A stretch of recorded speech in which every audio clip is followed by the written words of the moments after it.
Alas, all good things must indeed come to an end, and that includes not having a heater in your garage and having a bent bar, and finally those things came in, and I get to start training again in my own space, back to the man cave where the grind truly lives, and get out of this rec center where all the people happen to be. And granted, I love the environment as far as, you know, it's really supportive. It's awesome to have people come up and ask you questions and be interested in what you're doing or be impressed. But, you know, I know you guys like that too. I know you guys like to watch the reactions when I'm lifting these weights, and I wonder what it would feel like to watch this.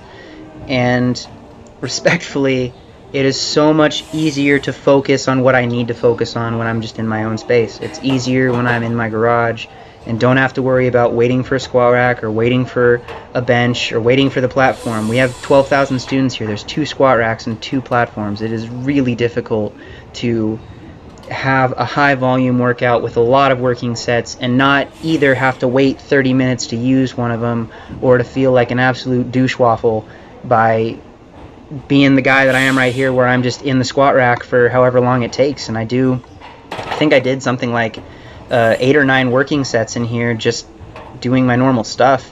I worked up to a double at around a 9 RPE for me, and that ended up being 555 here. No belt, no sleeves, just me in the bar. And then I dropped back down to 475 and did triples until I hit a 9, or until I hit 5 sets. I ended up hitting all 5 sets relatively easy. I think that I was more gassed conditioning wise than I was muscularly fatigued, so that was kind of a weird thing, but cool. My legs felt pretty good and most of the sets felt pretty consistent, and like I was able to maintain my positions better than in some previous sessions, so I was happy about that.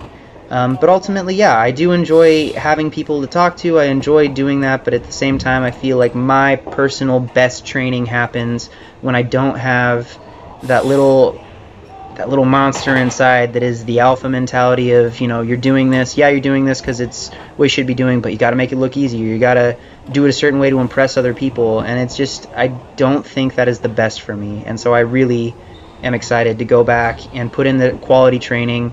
I don't care how impressive a workout looks. I don't care how big the weights are in training. It doesn't matter. It shouldn't matter. Maybe a little piece of me cares. And that's what I'm trying to get rid of, because all I really truly care about is how it all comes together on the platform when it's time to do a meet. And I am pretty much decided at this point that I'm going to do that meet in February, and that's just how it is. I need that to be the focus. I need that to be the primary thing that is in my mind while I'm training, not, you know, what other people are thinking while I'm squatting and what they're talking to each other about, or whether they're coming and asking me questions. And if I can help them, I just need to focus on me during that time. I have other times to talk to people and answer questions and discuss programming and do that kind of chalk talk idea. And I love those other times, and they're way more appropriate than when I'm in the middle of where I need to be focused on hearing my body's cues and adapting the workout to what I need to do, not necessarily what I feel like doing. So that's my little reasoning for why I'm going back to the garage and not just going to try to stick it out in the rec center, even though it does have some positive things. I think it's just going to be better on my own. So you're going to see those. You're going to see the benching coming up. I decided to pull the leg drive out and do some feet up benching here, even though these benches are tiny and super low to the ground and awful. I did 335 for a pause double. After this 315, then I put my feet down, worked up to 355 for a pause double, which matches the heaviest that I've gone in the previous training block, so I feel pretty good about that. Dropped down some more, did some rep work with 315, then I did a final drop down to 225 and hit a quick set of 20 before heading out the door to meet my girlfriend for dinner. Something I want to talk about, though, is kind of the opportunity that's coming forward.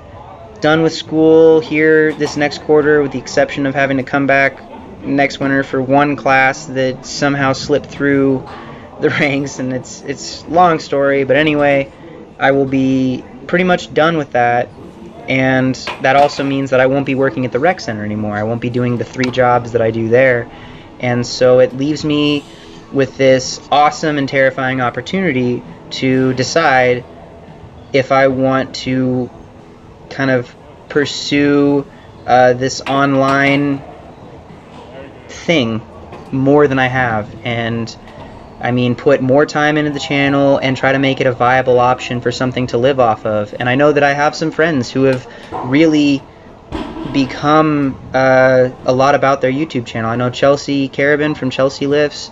She kind of quit her other stuff and said, hey, this is, going to be sink or swim. I'm just going to try to make it work. And I know Johnny has really put a lot of his time into his channel. And there's just a lot of people who I respect, and this has kind of been their passion, what they like doing, and what they have made their entire lives based around. And while I do have a lot of other things I'm interested in, I really kind of want to pursue what it's like to not have to go off to another job. And so I'm not just talking about YouTube and expecting that to be the end-all, but I've also had people ask me about online training and programming, and something that I love to plan and am such a nerd about. I just really enjoy it, and I need to make sure, though, that it's viable and that people are of enough of an interest that it's something that I could look into in the next couple of weeks, setting up so that it's ready to go once I'm done with school and have that kind of time. And that's really why I haven't done it yet, is because I didn't think I could justify the commitment to time when I had everything else going on. But I'd be really excited to do that. So if you guys, if I could just kind of get an idea of what you guys think about if that is something that I just made up in my mind as being an option, or if there is really people who would be interested in working through some sort of that and helping me establish a system of online programming, coaching, video critique, consultation type stuff.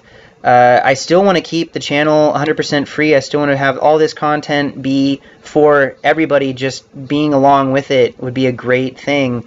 But people who want some more individualized, personal critiquing on their technique or their programming, or having programs made week to week for them, I have some time coming up, and I really want to do that and make that a part of my life. So if you guys are interested, please comment down below, and I'll leave a description of this new email that I'm setting up that I will be checking and kind of gauging the response on how viable of an option that is. So thank you guys for watching. I hope you enjoyed the video.